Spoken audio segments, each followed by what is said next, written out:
Bonjour chers frères et sœurs, aujourd'hui nous allons continuer à parler de la guerre. Qui aime la guerre? Vraiment, nous n'aimons pas la guerre. Je sais que beaucoup d'entre nous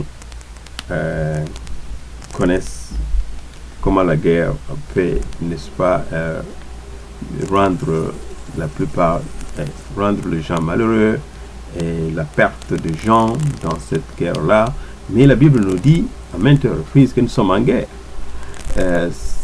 Si c'est notre sujet pendant tous ces jours, je médite sur ce sujet-là, dans ma marche avec Dieu, au travail, partout où je vais, je pense à cela. Et ça me fait, c'est vraiment triste de constater que la plupart des chrétiens sont vraiment distraits. Ils vivent comme si il n'y avait pas la guerre. Il y a, n'est-ce pas, c'est que le dicton là du monde qui dit qu'il veut la paix, n'est-ce pas, prépare la guerre, n'est-ce pas, on a parlé en latin, je pense qu'il avait retenu ça en latin à un certain moment, je ne me souviens plus de tout, je ne vais pas le dire. Alors, nous voulons la paix, nous préparons la guerre, et Jésus présente ça différemment. Il nous dit que dans ce monde, nous aurons, n'est-ce pas, des tribulations. Une fois que nous soyons contents, il a vaincu le monde. Alors, pourquoi nous devons être contents? C'est parce qu'il a vaincu le monde. Et il nous dit que, parce qu'il a vaincu le monde, soyons contents. Voilà, ça c'est une partie. Mais si vous lisez très bien, vous trouvez que il nous a, dans la suite, il nous a parlé de ce qu'il a déjà fait. Il veut seulement que nous puissions faire confiance en lui. Alors, toi, faire confiance en ton Dieu, faire confiance en Jésus-Christ, c'est ça ta force. Parce que si tu as vraiment confiance en Jésus-Christ, tu vas marcher avec force, avec victoire tout le temps. Parce qu'il est en toi. Et c'est lui qui écrase l'ennemi, n'est-ce pas? C'est lui qui écrase l'ennemi dans tout ce que tu fais. Donc, rester en communication avec lui quand tu fais tout ce que tu fais. Tu as besoin de Jésus-Christ. Comme Jésus-Christ avait besoin de son Père dans tout ce qu'il faisait. Il a dit que tout ce que je fais ici, je le fais avec l'accord de mon Père. Alors, même pour votre raison, nous aussi, tout ce que nous faisons, nous devons le faire avec l'accord de notre Christ. Est-ce que tu sens que tu le fais avec Christ? Ton choix de l'université, tu l'as fait avec Christ? Ton choix de ce que tu fais aujourd'hui, tout ce que tu es en train de faire, tes activités, est-ce que tu les fais avec Christ? Nous devons apprendre à inviter Christ, à marcher avec Christ à tout. Et quand je dis inviter, ça pèse un peu à moi. C'est comme si l'Esprit me dit, voilà, Christ est en toi. Alors, tu as besoin de communier avec lui dans tout ce que tu fais, dans tes décisions. Quand tu veux prendre une décision, à qui tu parles? Tu cours vers ton ami, tu cours vers ta femme, tu cours vers ton mari, à qui tu parles? Je pense que la première place où tu vas aller vite et parler, c'est vers Christ. Et tu ne vas pas sortir pour aller, je ne sais pas, Christ est en toi, n'est-ce pas? L'apôtre Paul nous dit que ce n'est pas moi qui vis, c'est Christ qui vit en moi, n'est-ce pas? Galates 2, 20. Ce n'est pas moi qui vis, c'est Christ qui vit en moi. Et la vie que je vis aujourd'hui, je la vis par le Fils de Dieu, n'est-ce pas? En d'autres termes, il est avec nous tout le temps. Il nous dit en hébreu qu'il ne nous abandonnera jamais. Il est avec nous. Nous devons développer cette relation-là. C'est là où se trouve notre victoire. Notre victoire, ce n'est pas en ce que nous sommes forts. On lit beaucoup la Bible, on fait ceci. Notre victoire, c'est il faut maximiser la connaissance de Christ. Connaître que sans lui, tu n'es rien. Il le dit, n'est-ce pas, en Jean 15, 5, il nous dit que sans moi, vous ne ferez rien. Alors que nous ne sommes pas sans Christ. Alors qu'est-ce qui fait que quand nous faisons l'histoire échoue et nous le faisons, ça arrive à échouer, c'est parce que nous interrogeons, nous ne comprenons pas que nous avons Christ. Tu fais certaines histoires et tu tu vois que Christ est très loin de toi quelque part, ça c'est déjà le manque de croyance en Dieu. C'est ce qu'on appelle, n'est-ce pas, unbelief, le manque de croyance. Ce que tu crois en Dieu. Jésus-Christ, c'est ça ton arme que tu dois utiliser. J'aime ce qui est écrit, voilà ce que j'amène aujourd'hui, c'est le verset, n'est-ce pas, du chapitre Luc chapitre 8, verset 21, où Jésus répond à ceux qui venaient lui dire que ton père et ta mère et tes frères sont là à la porte, oui, ta mère et tes frères. C'est Dieu, je vais un peu lire ça. Je vais commencer même à 20. On nous dit, ta mère et tes frères sont dehors et ils désirent te voir. Et le plus important pour nous aujourd'hui, c'est le verset 21. Mais il répondit, ma mère et mes frères, ce sont ceux qui écoutent la parole de Dieu et qui la mettent en pratique. Je ne pense pas que Jésus-Christ voulait diminuer ses frères et sa mère, n'est-ce pas, biologique. Il veut seulement dire que nous tous nous appartenons à cette lignée-là. Nous tous nous sommes ses frères. Nous les sommes et nous convenons bien quand nous écoutons la parole et nous la mettons en pratique. Peut-être tu es ceux qui pourraient me dire que, oh frère, moi j'écoute la parole tout le temps. Et est-ce que tu la mets en pratique? Est-ce que tu crois en ce que tu écoutes? Beaucoup d'entre nous pourraient même réclamer que nous croyons en cela. Nous croyons que Dieu est très puissant, il fait ceci, il fait cela. Mais est-ce que tu crois réellement en cela? Quand une situation arrive, comment est-ce que tu te bats pour résoudre cela? Est-ce que tu te bats seul ou tu te bats en connaissant que c'est Christ qui vit en toi qui agit? Parce que nous, si nous pouvons suivre l'apôtre Paul, il dit que j'étais mort avec Christ. Donc, toi, ce que tu y étais, c'est parti. C'est Christ qui vit en toi. Alors, donne-nous l'opportunité d'agir. Tu ne vas pas agir, toi, tu es parti. C'est Christ qui doit agir et toi, tu ressors pour agir. En d'autres termes, tu ne crois pas en Christ et tu fais l'histoire par toi-même.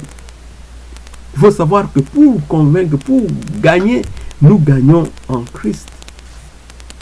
Parce que ce n'est plus nous qui vivons, c'est Christ qui vit en nous.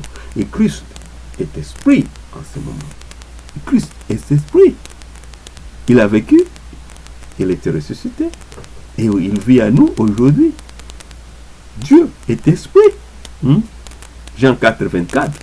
Il est esprit. Nous devons croire. Quand nous croyons en cela, notre pratique, pour moi, je pense que le travail du chrétien, vraiment, c'est convaincre, être convaincu de la présence de Christ. Être convaincu de la présence de Dieu. Si tu es convaincu que Dieu est ici, si tu es convaincu que Dieu est dans ta vie, quelle que soit la situation qui vient vers toi, tu connais comment puissant est Dieu. Jésus-Christ dit que mon Père est plus grand ce qui est en train de venir, ce qui est dans le monde. Après, il dit que moi et mon Père, nous sommes un. Mon Père est plus grand que ce qui est dans le monde. Il suffit de demander juste ce verset biblique, juste cette partie de la Bible. Tu l'intériorises et tu pratiques cela plusieurs fois. Et tu arrives à retenir cela. Cela va te rendre puissant dans ce monde. Et tu seras toujours vainqueur. Parce que c'est ce que la Bible nous dit. Nous sommes plus que vainqueurs, nous signale. Comment est-ce que nous sommes plus que vainqueurs? C'est parce que nous avons cru à sa parole. Je pense que je reviendrai sur certains versets bibliques où Christ nous parle clairement. Et la seule chose que vous devez faire, c'est croire en moi. Croire en lui, c'est croire en sa parole, c'est croire en Jésus-Christ. Cette parole-là, c'est ça l'épée, c'est ce qui tue, c'est ce qui n'est-ce pas, c'est ce que tu utilises en tant que soldat. Oh, soldat de Christ. Soldat de Christ. Tu es un soldat de Christ. Tu dois savoir cela. Ta victoire est en Christ. Ta victoire est de maximiser la croyance en ce Jésus-Christ dont nous parlons et mettre cela en pratique.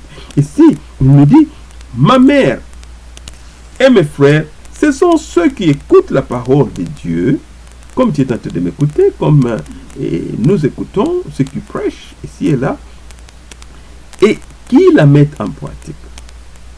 Écouter, c'est une chose. Et mettre en pratique, c'est une autre chose. J'aime toujours insister sur ça parce que moi, j'ai grandi dans la parole de Dieu. J'ai écouté, j'ai grandi dans la parole de Dieu. Je suis même parti et étudié. J'étais à l'école biblique, j'ai étudié la parole de Dieu. Quel que soit ce que j'ai pu faire, mais est-ce que je crois en cette parole? Est-ce que tu crois en cette parole? Tu peux écouter, est-ce que tu la pratiques? C'est important, mon frère, ma soeur, de pratiquer. Tu as fait une bonne, n'est-ce pas, un bon step, d'abord d'écouter, mais pratique. Quand tu ne pratiques pas, tu n'auras pas de victoire. Et quand tu n'as pas de victoire, tu restes là, tu restes exposé au diable parce qu'il va te torturer dans un sens ou dans un autre. C'est ton ennemi.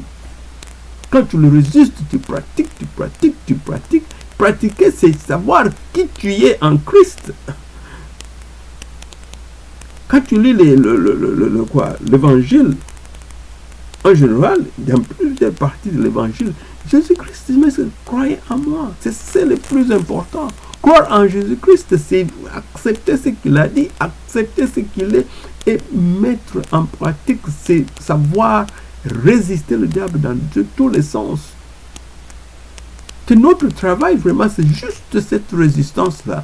Avoir confiance totale en Christ, notre victoire est certaine. Alors, c'est ce que j'ai voulu amener vers chez vous aujourd'hui. Une fois de suite, l'épée, utilisez cette épée de l'esprit. Utilisez cette parole de Dieu. Utilisez votre Christ. Juste croire en Christ. Savoir que, quel que soit ce qui vient vers vous, vous êtes victorieux. Vous êtes victorieux, ce n'est pas votre chair, ce n'est pas votre... Donc, c'est important de savoir que tout ça, c'est spirituel. Et ça vient du spirituel au physique. Mais si vous faites ça d'une autre façon, où ça vient du physique vers le spirituel, eh bien, la perte est évidente. Croyez, n'est-ce pas? Ce qui est dit, par exemple, en 2 Corinthiens 10, 3 à 4, je vais lire rapidement. For though, c'est en anglais, même si nous, je ne sais pas si je peux chercher ça rapidement ici, et ça c'est en anglais, je vais m'arrêter là, sinon c'est 2 Corinthiens chapitre 10, c'est dit, car les armes avec lesquelles nous combattons ne sont pas charnelles, mais elles sont puissantes par la vertu de Dieu pour renverser des forteresses. Elles sont puissantes par la vertu de Dieu. Elles ne sont pas puissantes par nous, mais par Dieu. Donc ta croyance dans cette parole-là, en croyant que Jésus-Christ est sauveur, en croyant que non, même si j'ai faim, mais je n'ai pas la nourriture, je sais que par Christ je vais avoir cette nourriture. Tu sors, tu pars chercher le travail. Tu sors, tu fais ceci, cela. Tu fais l'action. Mais quand tu fais cette action-là, Christ t'accompagne et tu reçois ce que tu fais. Peut-être tu cherches le travail, tu dis que non, ça ce n'est pas suffisant. Il faut que je travaille dur et que je fasse ceci.